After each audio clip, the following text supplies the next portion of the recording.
Rick, this is going to be one of those conversations that I am so excited about because it's going to be a lot of fun. I get out into nature in order to channel that healing energy, that connection, and I write about it and I share all those journeys. You write amazing stories based off of your adventures. So this is going to be one of those conversations that I feel a lot of people are going to get some good takeaways from. I want to dive right into how those adventures have shaped your philosophy, though. Well, Mike, thank you. It's great to be with you here. I've participated or listened to a number of your podcasts, and I think they're very meaningful. So I'm happy to be here. Um, the funny thing about it is, I wrote a column in Silicon Valley on finance. I wrote a weekly column, and it was fairly short. But so I was a good writer, but I really wanted to write novels, and I didn't really know how to start one out. So I was kayaking a lot down rivers in the West, in California and Oregon and Idaho. And I thought, well, I ought to write one about being outdoors kayaking. So I decided, I think I knew how to write uh, um, dialogue and characters. I knew how to form those, but I didn't know about plot. So I thought what I'd do is start at the top of the river, kayak down. When I got to the end, I'd finish my novels. That was my plot, and it was a device I used to get started as a writer. So I did that on the Salmon River in Idaho, and it was it was a great inspiration, and it allowed me to really kind of exercise my idea of building character and dialogue and those things. And it was on the river.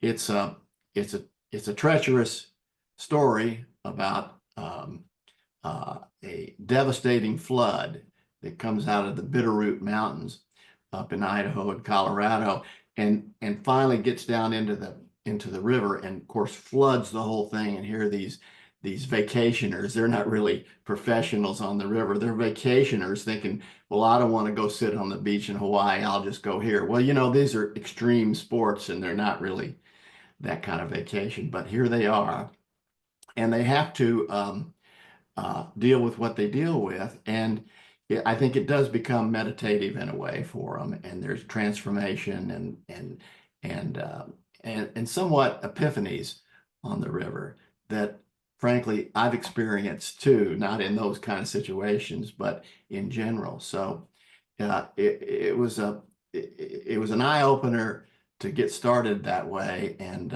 it was a pleasure to do it. It's really cool. I mean, I've built my whole project and all my work around my personal explorations, discoveries, and growth while actually out in nature. And I think about my relationship with it. You talked about how you started out in Silicon Valley writing about finance. I, worked a 9 to 5 job, had what I thought was a typical life. Everything was great. Then I found myself homeless. Then I found myself attempting to take my life and waking up the next day and just getting smacked in the face by a whole new perspective, a whole new direction. And when that happened, it not only affected my personal life, but it also affected my adventure aspirations as well. Because before that, it was always this fear of sitting with the thoughts, what was going to come up. I always wanted to avoid it. I wore a mask over everything. And then as I shifted and I got into this mindful journey, things started going. I became all about sitting with those thoughts. So I became more engaged and more active. And to me, that was where the real shift in my personal philosophy really came about. Yeah, I can see that. The idea of mindfulness is very important, and it's something that I'm well aware of and strive for. It's distracting in the world when you're out there and there's um, so much going on around you and input, not only in the news but just around town. And then of course people are people, and they talk about people, and they make up things, and you're involved in all that. Whereas in a mindful situation, I think you can rightly eliminate some of that static that that you feel and you hear and you know about, and just put it in perspective, which a lot of ways relegates it to a small little spot instead of this big spot in your mind. So mindfulness is important, and I felt like being outdoors is a real help in that.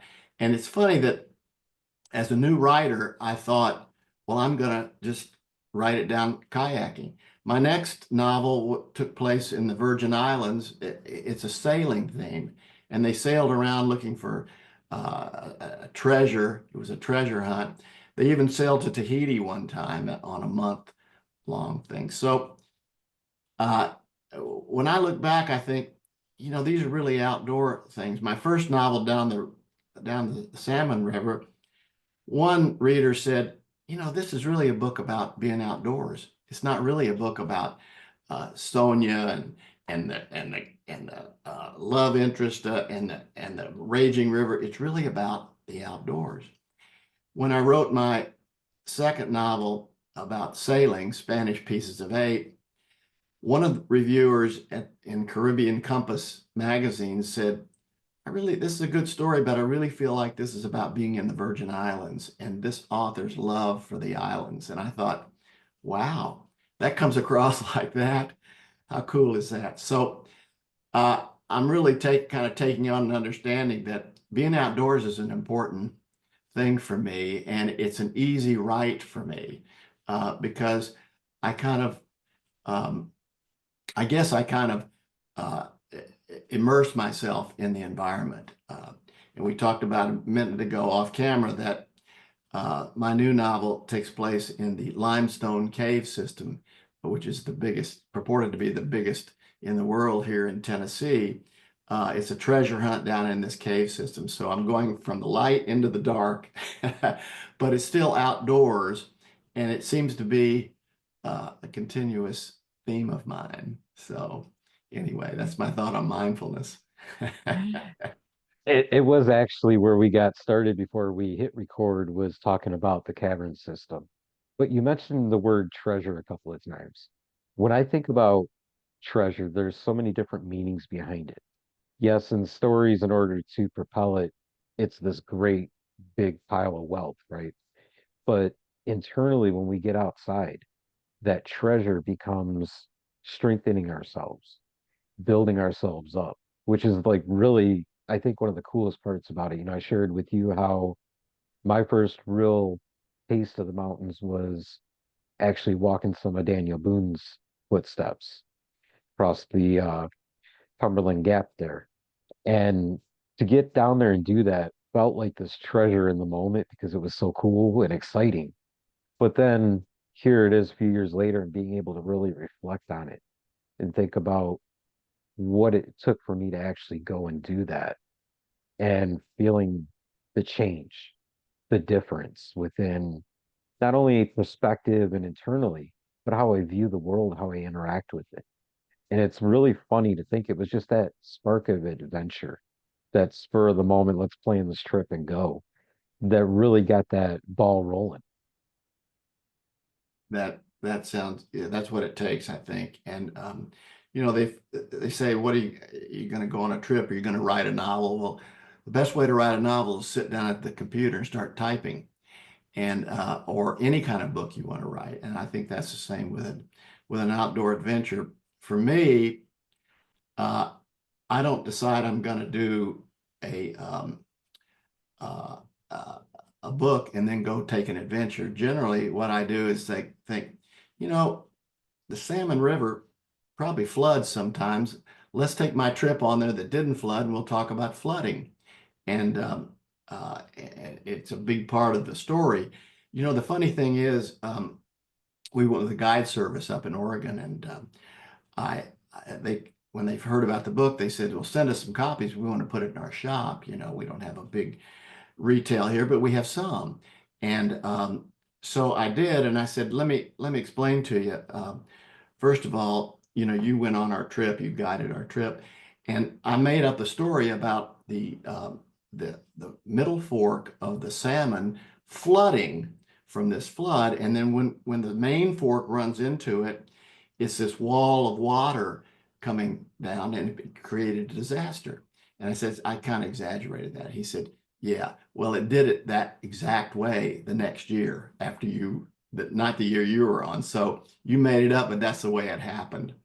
And I thought that was really exciting and really fun. So um, anyway, I think you've got to make the first step and get going. My my thought is I just like to look at the water and look at the sailboat, look at the sand on the beach for my sailing uh, story, and just think of the possibilities of what could happen and make up those possibilities. I'll tell you a story. When I was writing Spanish Pieces of Eight, I started sailing down in the islands, and long before I started the story, I pinpointed where I wanted to hide the treasure. I even got GPS readings of that particular spot. It's a little small island. I can't tell you which one because you've got to read the book, but it's a little small island and I got GPS readings and I knew exactly where I wanted to put it in this basement of this old rough house. And then a couple of years later, I started writing the story, but I knew where it was going to end. And those are the kind of things I like to do out in nature and just let my mind have a little fun with story and the possibilities of who could do what and what they could what would it mean to them. I will talk about the treasure part because um, we do talk about in the book. This is of course a family that is fairly well off, but their father, when he dies, he leaves in a trust one clue that leads to the next clue, to the next clue, all throughout the Virgin Islands. And they pretty much are sure that it's a big pot of gold and silver coins from Spanish from the colonial period, but they're not quite sure, but they go for it. And the whole theme is the greed and the of some of the family members and how they attack this problem.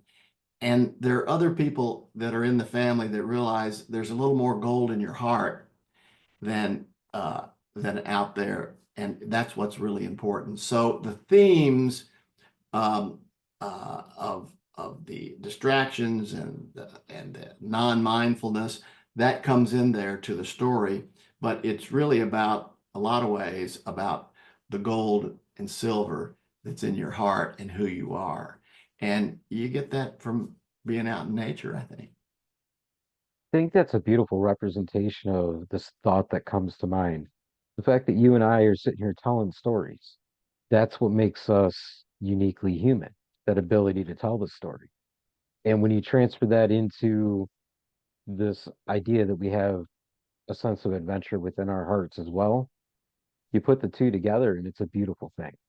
Like I shared with you earlier, before that transition in my life, going outdoors was pretty much let's go out, get the results, and get back before the voice starts talking. But now in this new mindful mindset, it's all about going out and enjoying the adventure. When you're planning your next go, you got the opportunity to look up and see what's out there. What comes to mind is that story that really pushes a lot of my intrigue to Hocking Hills down in Ohio is the fact that legend says there's a buried treasure out there. If you go out and you look for it, what happened was there was a couple of Indians that stole a big treasure chest from some settlers, and they went out and they placed it out in the hills out there in that area. They marked it with a couple of trees. Well, one of the trees fell down real quick, and by the time they went to recover it, that second tree was gone as well. So they couldn't find it.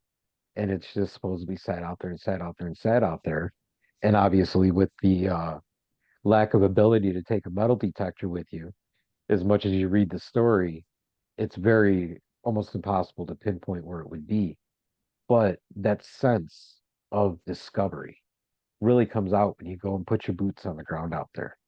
You never know what you're going to find. And that I think is something that when we take the time to step into the moment, we have that ability to write a story, to craft a super enjoyable experience. It's going to help us not only really get the most out of the adventure, but bring the most back home with us. And Well, I feel like that's what you capture in your work is that sense of adventure, the sense of storytelling and inspiring other people to tell their own stories, their own positive stories, to get out there. I'll tell you a little secret. In my first novel, The Purple River, that's the one kayaking down the Salmon River, I had a theme in there, but I was used to writing newspaper articles and telling you what I think would would be important to think about in this, 400 words or something. So in this book, I thought I have a theme there, but I don't want to put it right in your face. What I want you to do is go down the river, have conversations with other people, do things and have treacherous times. I mean, there's some big waves that throw these people out, and they go to the bottom and pop back up, and it's a big event. But what I wanted to do is have you as a reader come back with with a light going on, thinking, oh, I see what this is. Now, that's a big goal for a writer um, because it's a little target to make that happen. And so I realized that, but that was my goal in the Purple River, is to have my theme come through without putting it in your face. And and I think that's part of the process. I think you're getting to the fact that, you know, everything we do in life really uh, is about the process.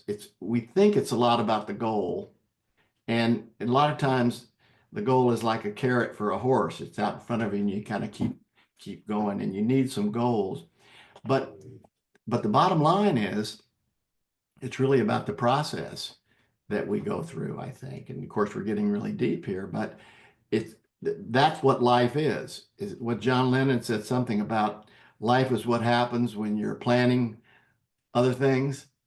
It's the process here. And uh, I think your theme of being outdoors is dovetails into my theme of being outdoors and writing kind of fun stories about it. That's what gets a lot of people hooked on this stuff, though, on the adventure things. They'll read a book or, they'll hear a story where it was fun, it was exciting, and it starts to pump that seed of adventure within their heart. And when you put that book down, I notice in the background that tree that's kind of swaying back and forth in the window. That right there is one of those things that after reading the book, I can go out and I can touch that. I had the inspiration. And as we go through the adventure, we start bringing these skills and we get this time to talk to ourselves, to bring these things out and really celebrate who we are. But through the physical part of it, we get to practice and shape the muscles that are required in order to just keep going, to put one foot in front of the other, regardless of what it is that we're facing, because we've found who we are within our hearts, along with that motivation and that need to truly express that. I, I agree with that, and I will say that that I feel like that your listeners to this podcast will enjoy the stories that I've written and the outdoor adventures. I think it's an opportunity as a writer, especially in fiction, to be able to write what we call word pictures. So I can write a scene where you get a picture in your mind of what it looks like. If I walk in and tell you the sky's blue, you'll, yeah, well, the sky's blue, big deal. But if I walk in and tell you the reaction to it and how the reflection comes off the trees, and you go, I think that sky's probably real blue right now. And so that's what I'm trying to do, is paint a word picture that brings the image into the reader's mind. And some of the reviewers said I've been successful a few times with it, so I'm really happy about it. But that's what I like to do. And when I read other novelists and they kind of tell me what it looks like, I think you missed an opportunity. You could paint a word picture where I feel what the color of the sky is instead of just what you have you see it and tell me about it. So those are important things, and their goals, and it's really a lot for me what makes it fun to write. You know, writing is a solitary event. It's not a group event. You sit there by yourself a lot, and uh, but it's worth it to me to create these kinds of things and be able to talk about the themes that I want to talk about and communicate uh, to readers that way. And that's where reading and really meditation go hand in hand. You're painting the picture with your text. I paint the picture with my words as we settle into the moment. And this is where I feel like in order to have a full circle of practice where you're getting out into nature, you're practicing that meditation, you have to add time to read in there as well because it helps you shape that creativity and build those stories within your head. But there's also something that is a very underlining and more important aspect to that. You're building a vocabulary in which you're able to talk to yourself with. You're really strengthening and changing that self-talk. And, it goes through and it through the day-to-day aspect of life. You see it all the time in the way that you talk to yourself. But when you get out into nature to practice these things, strengthen those muscles so that when you come back into the concrete world, you're a little bit more prepared. So you get out on the trails, you start adventuring. Well, that vocabulary goes a long way to help you get through the adversity that you encounter physically on the trail, strengthening the whole core of that circle. I I I I really agree with that, and I think you that's very well stated. I think that uh, the outdoors is a real place to be with people, but also to be alone. I've rafted down the Grand Canyon 2 times, and each time you start up here, and the Colorado River digs into this schist granite, one of the hardest stones on the planet. It digs down in there a mile. Think about it. And each moment you're going down, you're seeing these different rock strata, and for me, started thinking about my whole life and what was I doing right? What was I doing wrong? What could I do that would be better or more fun? And I talked to the guides about it, both trips, and they said, nobody takes this trip down the Grand Canyon without some sort of epiphany. Some people go back and divorce their spouse, say, I'm done with that. That was wrong. Or they change jobs or they change locations. Or some people just go back and rethink who they are and what they're doing. And so, I've sailed a lot, and and that is really great, but nothing really matches going down the Grand Canyon, the Colorado River, digging deep into the earth. Nothing really matches, in my experience, the epiphany you get more than that trip. So it's pretty exciting. I can relate to that throughout the whole Ohio Valley as I was hiking different parts of the trails down that way, going through and seeing all the different Hopewell Mounds and actually sitting and trying to connect with the energy there and having so many different things pulled out of me that I knew that they were there, but they were still under that mask. And it's like that energy was just picking at them. So eventually I had to deal with them and let them go. And coming up back down from a lot of those mounds, it was life changing. There was that lightning, that reconsidering who I am, what I'm holding on to, why am I holding on to it, learning to let it go. thinking very deeply and very philosophically about it all in order to ultimately come out of that becoming, as you said, a newer version of myself.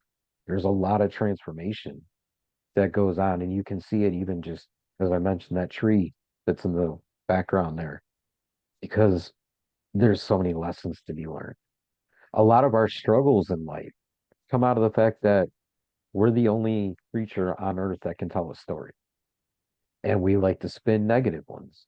When we get out in nature and we see nature just in its natural flow, we realize that we can do that too. And it gets back to reading, it gets back to putting time into the meditations, into connecting with ourselves and the earth around us to really build that sustainable vocabulary that's going to push us forward. I agree with that. And my work with meditation and spiritual things has always taught me that meditation is a good way to, if you will, get rid of karma. And karma is, in a lot of ways, energies that are around you that are hanging on that you don't need anymore or from past experiences. And if you can drop that stuff, you can feel a little more free and in your life. And meditation is a clear way to do that. And being out in nature can be meditative, just like I was talking about going down the Grand Canyon. But sitting there under a tree and just kind of looking wherever you're looking can also be that way too. In reality, it's dropping the static and this karma thing that you don't need anymore in present time. And I think that's what we're talking about here. I will say that I'm excited about my new book being published at the beginning of April, 8 Pieces of 8. And in that book, I bring in some paranormal. I bring in a spirit guru named Ezekiel, and the young woman who's the main character, Bev, is trying to find this treasure, and there's spirits after her, and there's a bad cousin that would rather get the treasure than see her alive. And I bring in this spirit guru that comes in, but within that little part of the story, there's a meditative aspect to and spiritual aspect to this thing. And it's the first time I've done that really in a book, but I'm excited about it, and I'm excited to see how readers react. So far, the early readers have liked that. So um, that's a big part of it. Who knows what the next book will be, but maybe a little bit more spiritual and paranormal to make this story flow. But it's exciting work. It's exciting to hear about, but when I think about the personalized journey, it's just as exciting to live. And for me, I was very skeptical for a lot of my life about the spiritual side of life and all that stuff. I really had no interest in it. And through nature and through my adventures, it sparked this like curiosity that's grown into a full-fledged side of my circle in order to find balance with that. And it's something that all of us have the freedom to explore and to enjoy. And that's something that I've gained out of it is a true enjoyment because I look around and I see it everywhere I turn. And to me, it's something that's very helpful, very important, very grounding. I can tell, and that I think that's an admirable pursuit, and I admire you for doing it. I will say this, we didn't talk about this before, but uh, as a way to celebrate being on your podcast, I have an offer. I've got a free copy of my first book, The Purple River, if we want to put it up in a in a link that readers can click into and get a free copy. It's a digital copy, but I'm happy to do that and excited if that's something we can do. Yeah, absolutely. We could do that, and I can offer that up at a meditation class I got coming up as well. Good, good. And my website is rickglaze.com, which talks about all my books. Yeah, I'd love to have that gift to your constituency, and I think they'll enjoy the Purple River and that float down the mighty Salmon River. Yeah, I'm most grateful. I mean, I'm gonna definitely check it out myself, and I look forward to diving into it. One last question that I really have on my heart that I want to ask you is, what's the most profound personal experience that you've had on one of your adventures? You can answer that, or if you don't want to, I understand as well. Well, that's a good question. If I hadn't talked about the epiphany I had on the Grand Canyon trip, I'd just tell you that one, because I think, as I said, I didn't sail to Tahiti. In the book, they sailed to Tahiti, but I've been to Tahiti. I've sailed all around the Virgin Islands and in some of the down islands. Um, the Windward Islands in the Caribbean, and they're all great adventures. I think the most profound thing I have to go back is say, really my first trip down the Grand Canyon when I just thought I reconsidered my whole life, and that was 30 years ago or something. But that's what happened. I was a lot younger then, and in the middle of children and career and all that, and reconsidering all that was a big deal. And I didn't do a lot about it, but it gave me a chance to really delve deeper into the meaning of my life and the world and where I've sat in the whole thing. So I think the Grand Canyon would be the answer to that. That's beautiful. And what I really enjoy about the openness there is the fact that you're letting people understand that if you're stuck in life or you feel like you're stuck in life, you're really not. You can always step outside and just do something different. And it's going to help you realize and find that purpose within your life.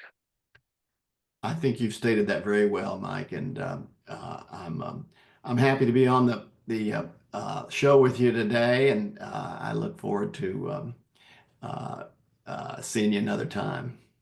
Absolutely. I'd love to hear about some of your upcoming adventures. But before I let you go, I'm going to give you the floor and let you do all that self-promotion stuff.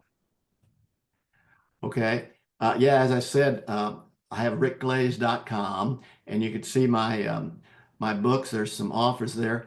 I do have on that website a 5-page brochure I wrote of my favorite beaches in the Virgin Islands, and each one of them there of the beaches there's a clue in Spanish pieces of 8 in one of those. But really, I just talk about my first trips there and some pictures about them. So that's my free guide to the Virgin Islands on my website at rickglaze.com. And then I'm very happy. I'd be very happy if people would take me up on my offer of the free digital copy of The Purple River, which you'll post for me. So that would be a good introduction, and I look forward to. And I do have a readers club you can join too. You can see on my website. So I look forward to interacting with some people, and my email is up there on those websites. So just let me hear from you, and I'd be happy to respond. Beautiful, Rick. Or yeah, thanks for the time, the conversation. Very grateful for it. I don't believe in the words goodbye. So until we meet again, whether it's this life or the next, my friend, I wish you a safe and prosperous journey. Thank you, Mike.